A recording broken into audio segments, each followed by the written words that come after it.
Assalamualaikum warahmatullahi wabarakatuh. Yang terhormat Bapak Darda Abdullah SIP MPD.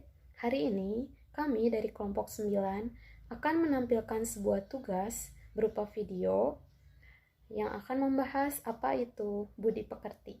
Sebelumnya perkenalkan anggota dari kelompok 9, yaitu saya sendiri.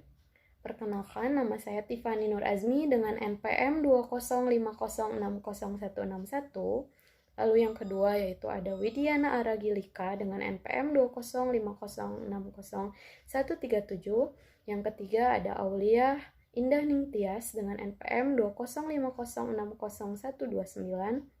Dan yang terakhir yaitu Fiona Nur Adilah dengan NPM 205060156.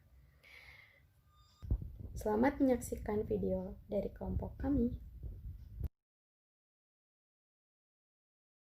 Baik, hari ini saya akan menjelaskan apa itu pengertian dari budi pekerti.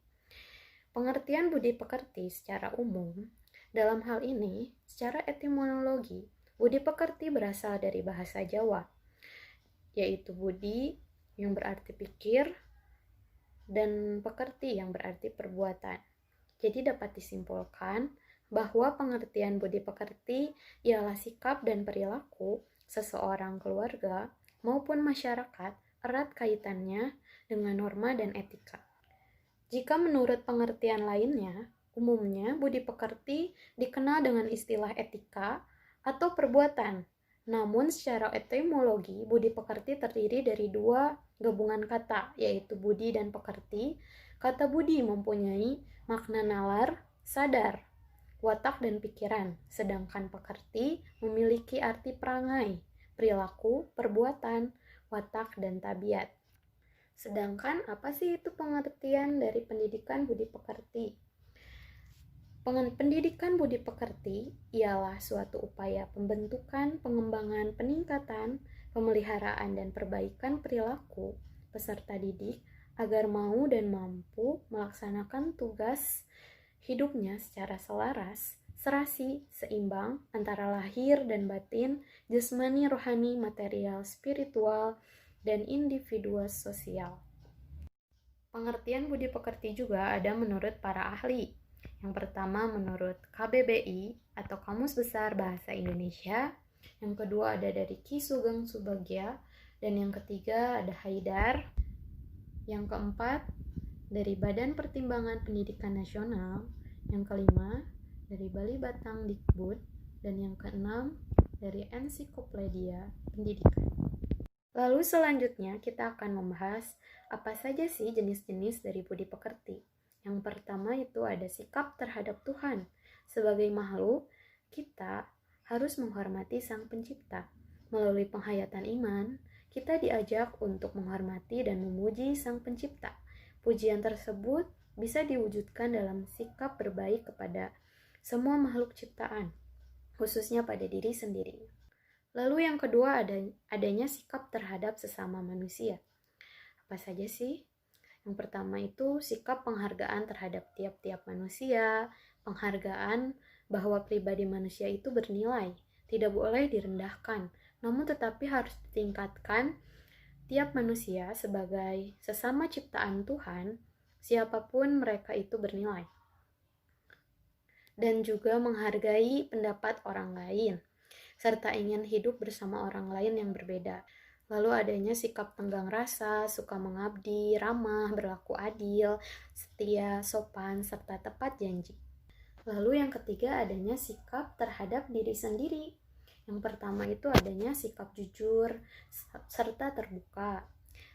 Hal tersebut perlu untuk perkembangan diri anak didik.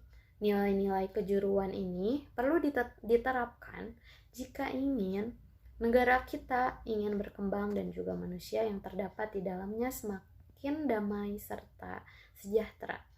Lalu, adanya kebebasan serta tanggung jawab. Di dalam sikap khas manusia ialah sebagai pribadi, ialah dia yang memiliki kebebasan di dalam mengungkapkan dirinya serta bertanggung jawab terhadap ungkapannya. Nah, yang terakhir yaitu adanya sikap penghargaan terhadap alam. Penghargaan terhadap alam ini diciptakan untuk dipakai seluruh manusia, supaya dapat hidup dengan bahagia serta sejahtera. Sehingga di dalam penggunaan alam hanya untuk diri sendiri jelas tidak dapat dibenarkan. Perusakan alam ini hanya dapat memberikan kehidupan pada beberapa orang juga tidak benar. Keserakahan di dalam penggunaan alam ini merupakan kesalahan yang sangat fatal. Baik, selanjutnya akan dilanjutkan oleh rekan saya yaitu Fiona. Dipersilahkan. Assalamualaikum warahmatullahi wabarakatuh. Di sini saya akan menjelaskan tentang tujuan dari budi pekerti. Yang pertama, cobalah untuk minimalkan kejadian negatif. Yang kedua, berusaha menanamkan norma yang mulai dikurangi oleh remaja saat ini. Yang ketiga, meningkatkan kualitas hidup manusia melalui pemahaman pendidikan etis. Dan manfaat dari budi pekerti ini bisa dirasakan dalam semua aspek kehidupan. Jika sifat yang kita perlihatkan adalah baik, maka orang lain juga akan menilai kita dengan baik. Kita dapat menunjukkan hal-hal kecil dengan sopan dengan melemparkan sampah ke tempatnya, menyapa dan tersenyum ketika melewati orang yang kita kenal atau dengan orang yang kita tidak kenal. Efek dari hal-hal kecil ini yang kita lakukan memiliki dampak positifnya. Yang pertama, membantu remaja meningkatkan diri mereka sendiri melalui penanaman nilai-nilai moralitas dan kepatuhan serta belajar untuk menjadi lebih baik. Yang kedua, untuk meningkatkan kesadaran remaja tentang pentingnya karakter untuk mengatasi dan menghadapi era yang semakin kompleks ini. Yang ketiga, untuk meningkatkan sumber daya manusia melalui mendidik siswa di sekolah untuk menciptakan orang yang mulia. Untuk selanjutnya yaitu manfaat budi pekerti dalam kehidupan. Yang pertama dalam keluarga. Keluarga adalah wadah awal untuk pembentukan karakter pada anak-anak. Banyak keluarga terpecah belah karena kurangnya karakter dalam keluarga. Dengan sopan, rasa hormat, dan cinta di antara anggota keluarga akan terbentuk. Perhatian yang sangat penting juga akan ditetapkan, sehingga jika nilai karakter ditanamkan di keluarga sejak dini, maka generasi penerus Indonesia akan memiliki karakter tingkat tinggi yang sangat berpengaruh terhadap kemajuan bangsa. Dan yang kedua, dalam masyarakat, orang yang bertindak merupakan orang yang mempunyai karakter baik. Misalnya, kepala desa jujur dan adil kepada masyarakat. Masyarakat akan lebih bersatu, suka bekerja sama, membantu orang lain, berperilaku dan berpakaian sopan, dan bertanggung jawab atas peran semua orang di masyarakat. Dan yang terakhir yaitu berbangsa dan bernegara. Adanya budi pekerti pada setiap manusia di dalam bumi ini, maka akan semakin membangkitkan rasa persatuan dan persatuan Indonesia. Dalam hal ini, terutama kita sebagai umat beragama benar-benar membutuhkan karakter sehingga kita dapat menunjukkan rasa hormat dan rasa hormat terhadap tetangga kita. Dan tidak ada pembagian atas nama agama. Kemudian terdapat sifat-sifat budi pekerti. Yang pertama, rela dan menerima keadaan. Dengan mempunyai sifat rela dan menerima keadaan, itu berarti bahwa kita dapat mendamaikan segala sesuatu yang terjadi di luar jangkauan kemampuan kita sebagai manusia. Sehingga setiap badai yang menimpa kita akan dapat mengatasinya. Yang kedua, jujur. Kejujuran yang kita miliki akan membawa itikat baik jika kita dikenal sebagai orang yang jujur. Tidak akan ada kesulitan signifikan yang akan menghalangi upaya kita dalam kehidupan ini. Yang ketiga, sabar. Orang yang memiliki kesabaran berarti bahwa mereka dapat menerima semua jenis masalah kehidupan dan dapat mengendalikan emosi negatif mereka. Kemudian, mawas diri.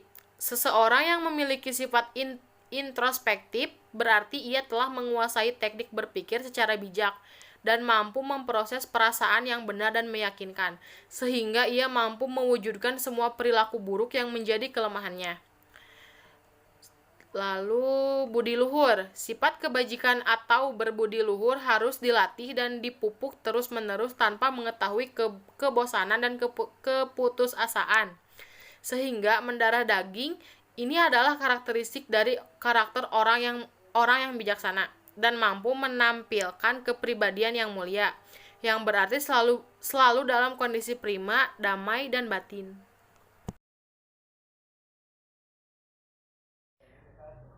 Ciri-ciri budi pekerti yaitu 1.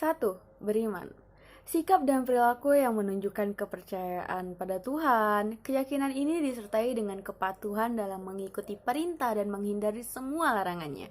Ini dimanifestasikan dengan taat beribadah dan berperilaku sesuai dengan norma agama.